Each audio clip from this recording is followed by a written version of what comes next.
Okay, so hello guys, today we're gonna talk about Conor McGregor and psychological impact that the last loss against Poirier and leg break really had on him, and what I think in terms of psychology about him, his behavior during the fight, the fact that he agreed on this fight, and all this kind of stuff. So let's dive right into this. And first and foremost, I want to say, like, the thing that's so important to me is the fact that he agreed on this fight, the fact that he keeps going is so manly to me, is so courageous to me.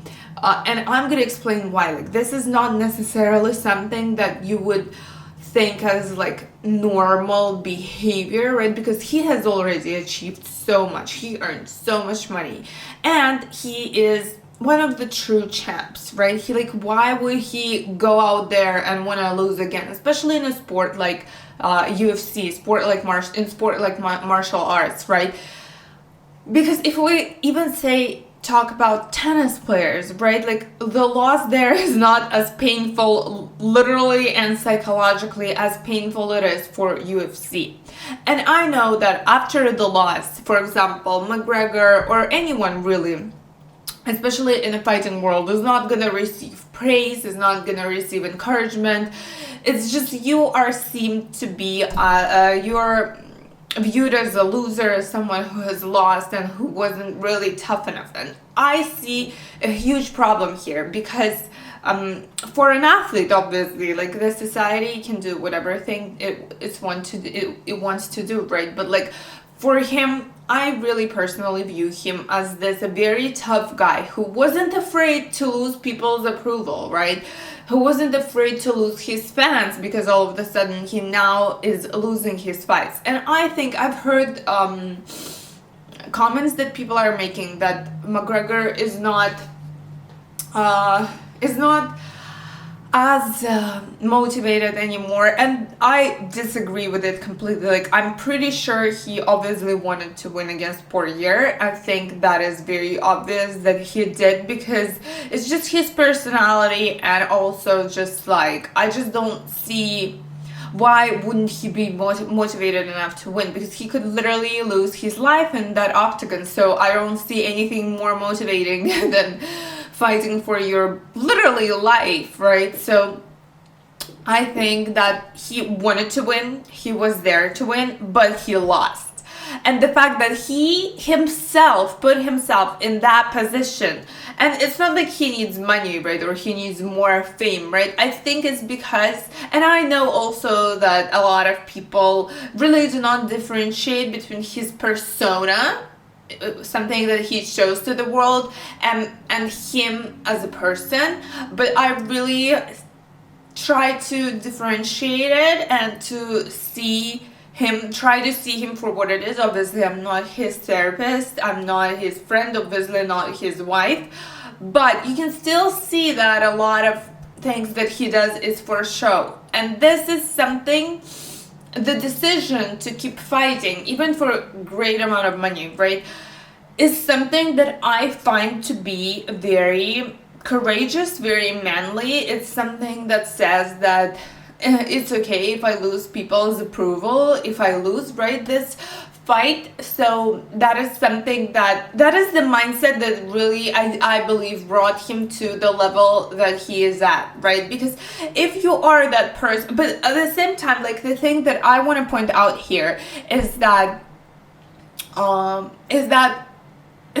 it's easy to be ready to lose when you don't have anything, but when you have so much, when you are Conor McGregor, when you're just this great thing, right, in this sport, you're like probably the most popular guy in UFC, for sure, in terms of Instagram followers at least, right? It is so much more painful to lose people's approval because you're praised. There are so many guys who are traveling around the world to watch him. So to have that and to be ready to lose and to not have your ego, and this is one of those things that so many people actually, so many fighters in the UFC, and I keep watching interviews, and I just to see athletes, fighters' mindset and what they pay attention to. I mean, I'm talking obviously about successful fighters, right? One thing they keep talking about is an ego, because ego, it ruins everything, right? But it is so obvious how it can ruin everything when you're fighting, right? Because it's just in life, the process of ego destroying your life is way, way, way smaller, right? In the fighting world, it's like you are either putting yourself in a position where you can be totally destroyed in front of the entire world, right? Or you're not, right? Or you're afraid or you're scared and you find all these reasons to not fight or to fight later or just to, if you want, you can find any excuse, really. So him being the person who wasn't afraid to lose people's approval, who wasn't afraid to have his ego hurt, is just this great example. And it's very unfortunate that when fighters lose, we don't learn lessons from them, and we always and society as a whole, like people, not society, it's like what we're taught, I believe, in school, that mistakes are bad, avoid mistakes, avoid rejection, avoid failure. No, this is totally the opposite of what successful people do at every level, right? Even if you're on the very top, right? Failures, rejections, and stuff like that is actually the way to success. It's actually how you get there. You don't avoid all the mistakes and get straight from point A to point B. You actually have to stop at every mistake and failure that you have to go through in order to achieve success.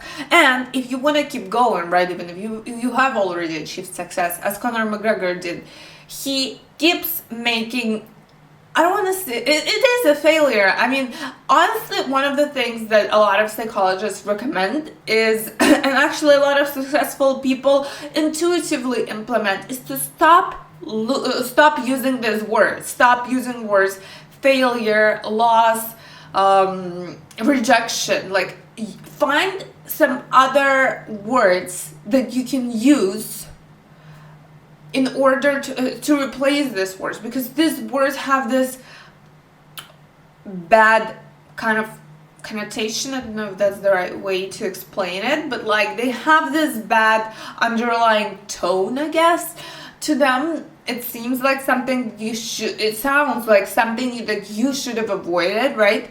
But if you, let's say that was, I don't know, an attempt, right, that didn't work out, it is something that didn't work out, even if their placement seems much more lengthy, like something that I've just said, like it is something that just didn't work out yet, right? It's obviously much longer than, for example, saying I've lost or I've failed, right, or it didn't work out, or this lady or whatever rejected me, right?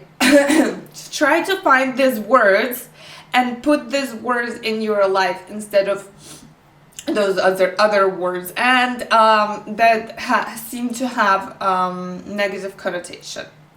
And truly, honestly, I know that we're talking about Conor McGregor, right? But what I wanna say, because obviously, most probably, Conor McGregor is not gonna see this video, but for other people, whatever you do, right, the more quote unquote things you're gonna try out that didn't work out yet, that it just didn't turn out the way you wanted it yet, the more there is a chance that something like that is gonna happen, right?